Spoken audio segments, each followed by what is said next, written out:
Kyle Shanahan is not playing the same game that we are. We are sitting here, and sure, I'll say we're guilty of this. We're in sports radio. Our job is to know what you all are thinking about, you want to know about, and talk about.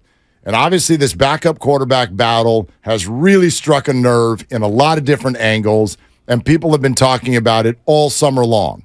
And now it's coming to a head because we actually see games and there's video. Kyle Shanahan's not interested in the party. That's not what Kyle's doing. Kyle's getting ready for a season, and he has a quarterback, and he would like those ones to play because he wants to tune them up and get them ready for their game in 20 days. The Kansas City Chiefs played the ones for an entire half. Okay, and they won the Super Bowl 2 out of the last 3 years, or whatever it is. 2 out of the last 4. Been to the Super Bowl a bunch of times. Every team approaches it differently. Every team approaches it differently, no doubt. But Kyle's always been this way, so it doesn't surprise me one bit that he is going to play it this way. As far as what that means for Sam Darnold and Trey Lance, who's good, who's got a higher ceiling. Like, for me right now, I don't really want to get bogged down with who's got a higher ceiling. If the answer's Trey, fine. But when are we going to, again, to borrow the phrase, be here now? I don't want to know who's going to be good in 2 years. Quite frankly, the way that this sets up right now, Trey Lance and Sam Darnold are probably neither of them are going to be 49ers in 2 years. In 1 year, even. Because possibly. You're going to have to figure out Trey Lance's fifth-year option at the end of this year, and Sam Darnold's on a 1-year deal. So if everything goes well and Brock Purdy is healthy for 17, then Brock Purdy's your quarterback next year, and you're going to try to find the next Sam Darnold most likely to be your backup. And Trey Lance, if you could keep him here for his 4th year and not pick up his 5th-year option and have him be QB2 or QB3 again, possible. That's definitely a possibility. You don't owe him anything. The interesting thing about ceiling versus floor, and this is kind of playing off what you said before about a backup quarterback, you don't necessarily want your backup quarterback to have a really high ceiling and a really low floor. You want him to come in and be a consistent, steadying force. Even if he comes in for the last 8 weeks of the year, you don't want to have it be a meteoric rise and then a dramatic fall. You want to have a guy come in and be able to shepherd the team, be consistent, and be efficient. Higher floor, even if that means lower ceiling. Exactly. So if we were all to agree, and we never will, but if we were all to agree that Sam Darnold has the higher floor and the lower ceiling, Trey Lance has the lower floor and the higher ceiling, right? Well, I'm sorry, that's a vote for Sam for QB2. I agree with you in terms of, what you would want for this year, but then there still is the idea of, Trey Lance, he hasn't gotten a chance, and what if, and there's that whole part of the Trey Lance discussion where, many people are still dreaming about what Trey Lance could possibly be if given the chance. Well, the interesting thing there, and we'll remind you, you're listening to 95.7 The Game, KGMZ FM and HC1 San Francisco, always live on the free Odyssey app, Twitch and YouTube, powered by our friends at First NorCal Credit Union. If you're still highly attached to the development of Trey Lance in a 49er uniform, it means you haven't fully bought in yet on Brock. And that's fine. I get that. He's only played 8 games. So I understand that.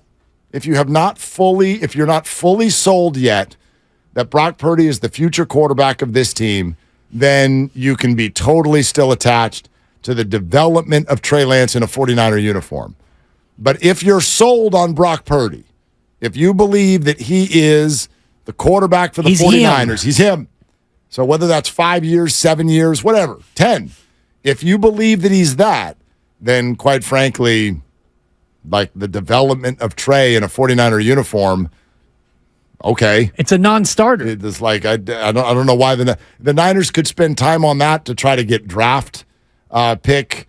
Compensation, right? Yeah, get something in return via trade. So I'm not saying you just stop using him. He'll continue to develop the way a QB2 or a QB3 would.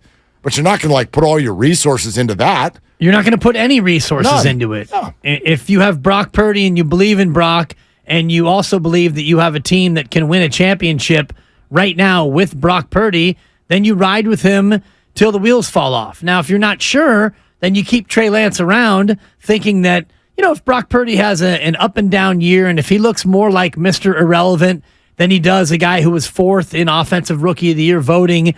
If he starts to show some warts, then maybe you get to the end of the year, things don't go great for Brock, the team doesn't do as well as you thought, then you have a conversation next year about Trey or Brock when both are healthy. Dylan in Modesto is next up with Willie and Dibby. Hi, Dylan. What's up? What you doing? I just got home from work. You guys can hear me? We got you, man. Hey, it's like kind of like what you guys said earlier about we're talking about Sam Darnold at this point. It reminds me of like we're talking about Brian Hoyer. Like at this point, I have season tickets, and I'm a union carpenter that's a journeyman. So it's like I could put this journeyman that don't produce for years and years and years and years because he knows a little bit more tricks. But at the end of the day, I'd rather just go out there with the unknown. I'm serious. It's like I'm not holding on to no hope for Sam Darnold at all. Well, the statue in the pocket. He don't want to, like Brock Purdy and Trey Lance are extending plays. So, like Dylan, even if I said to you, you said you don't want to hold on to this journeyman who has been around for years and years and years and years. Like Sam Darnold is in his 6th year. Trey Lance is in his 3rd. I mean, this is still Sam Darnold's 26. So, Dylan, thank you very much. Sam Darnold is not a journeyman who has been around for years and years and years and years. Right. He has played a lot more games than Trey.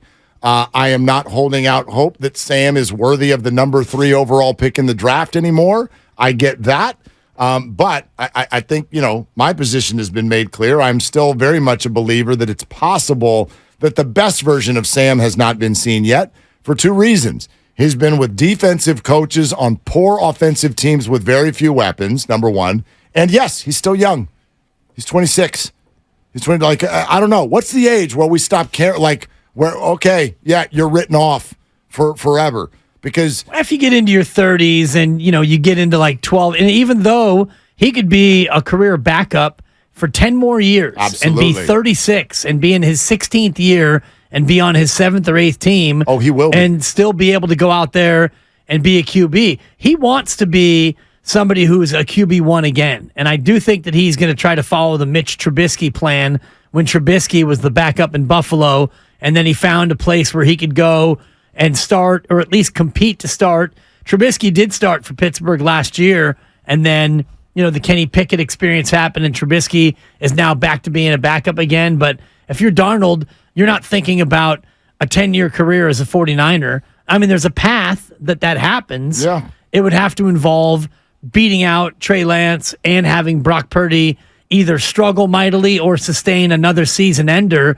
If that happens and Sam Darnold is QB1 and he leads them to the promised land, then yeah, you might find yourself as a forever Niner. But the path for Sam Darnold is most likely going to be elsewhere. There's no doubt that Sam Darnold, if he wants to play for another 10 years in this league, he will.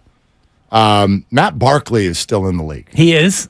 He's 32 years old. Former USC quarterback, has played in a total of 19 games. He is still cutting a check. By the way, go ahead and put him on your list also of people who have thrown a lot more picks than touchdowns. Do you have the numbers? In the National Football League. He's upside down. 11 TDs, 22 picks. Yeah. Okay. Okay. Sam Darnold is not bad. I'm sorry, period. He's not great. He's not that bad, or he's not bad? He's not bad. Again, I'm looking at him through the lens of the Niners brought him in to be a backup. I would be super bummed if the Niners brought him in to be their starter with his history in the league. But they brought him in to be a backup. And I would, I don't know, give me 5 backups who you're like, oh, they're clearly better than Sam Darnold. Give me 5 NFL backups that are better than Sam. Yeah, you'd be hard-pressed. I'd have to go through the complete list. But even places where there's a QB competition, like Baker Mayfield competing in Tampa, I'd probably take Sam Darnold over Baker Mayfield, and he's going to be the starter. Definitely would. But I definitely would. If you went around the horn to Mac Jones, he's a backup. You'd probably take Sam Darnold over Mac Jones for what? Yeah, that's an interesting Mac one. Jones has got maybe a little bit more Mac upside, but Mac has played more games. I mean, that's the same draft as Trey. Right. So you've already made up your mind on Mac? Oh, he stinks. What's that? Mac's no good. Yeah. He's no good. I mean, he's starting quarterback right, for the New England Patriots. It's just a matter of time. And maybe that's a place for Trey, ultimately, to. I like part of this for me is exploration. We have made up our minds on the other 4 quarterbacks in the draft with Trey Lance. We have made up our minds. There's not a one of you out there, especially as we get ready for fantasy drafts, that doesn't pretty much see it this way. Trevor Lawrence, future stud, might already be one, right? Went to the playoffs last year, won a game. Come from behind fashion. Justin Fields, not 100% sure exactly how good, but good. And you've decided he's definitely, at least from a fantasy standpoint, a top 10 quarterback this year in the NFL. That decided. You just spoke, I think, to the nation with regard to Mac Jones. That's a no from you, dog. Totally. It's a no. It's a no. And it's going to be a no for me, dog. I'm with you. He's okay. He's passable. Never going to win a Super Bowl. Probably not going to be a starter for even 5 more years in the NFL. He is super careless with the football. Right. And Zach Wilson's a bust. Now, it seems like it. Yeah, it's too early to call him a bust, but I don't it's think not looking good. No, but in New York, you would not hesitate 1 second to call him a bust. Right, then you would have to call Trey Lance a bust, though. Well, similarly. Zach Wilson has played more football games than Trey Lance. Right, but Zach Wilson is in a spot where he's in the same draft as Trey Lance. He hasn't been as injured as Trey Lance. So if you're going to call one a bust, why wouldn't you call them both a bust? Well, again, like my answer would be what I just gave you, which is Zach Wilson has probably had 3 or 4 times more starts than Trey Lance, albeit though not that many. Right, and that's kind of my point. Like, I'm a firm believer that in professional sports, also upside down, by the way. 15 TDs, 18 picks. Of course. So there's more quarterbacks than I realized. Yeah, the cream rises in professional sports. You can't hide it. You can't hide talent in professional sports. People are dying for it at the quarterback position.